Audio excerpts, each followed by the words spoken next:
tick, tock, tick, tock, tick, tock.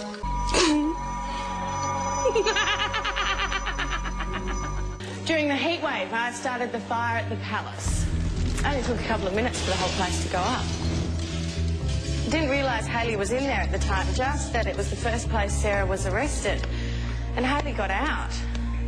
It's the worst luck. But at least they ruined their home. By then, I had started work at the hospital, who were the first two people I saw there, but Kane and Kirsty. Now, they completely fell for the bright and bubbly act. I was at that moment, I realised everything was going to work out. All I had to do was keep convincing everyone I was the nicest girl in the world and then no one would suspect for a second that I was doing anything wrong. The more time I spent in town, the more opportunities I saw to scare people. And then when I heard about Leah and Dan's engagement, I had to send them a little present. I booked 6 tickets on a scenic plane trip. And even though they were sent by someone anonymous, Leah didn't suspect a thing.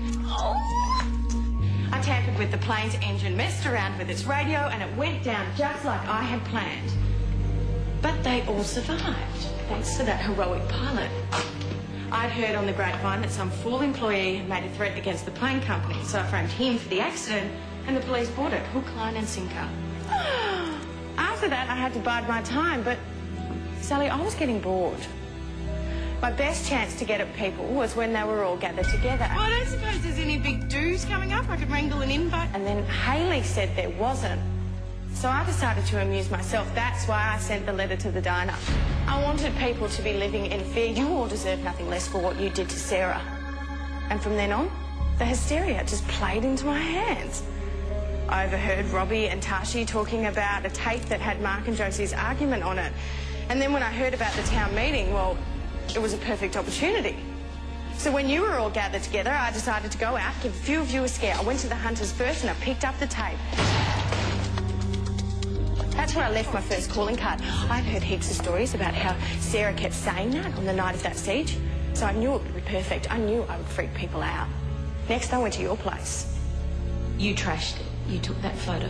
Mm-hmm. Souvenirs. Next morning, I placed the tape on Josie's doorstep. Now, that would have been a perfect way to hurt Jessie too. Josie hadn't realised in time. And then I added the photos to my collection.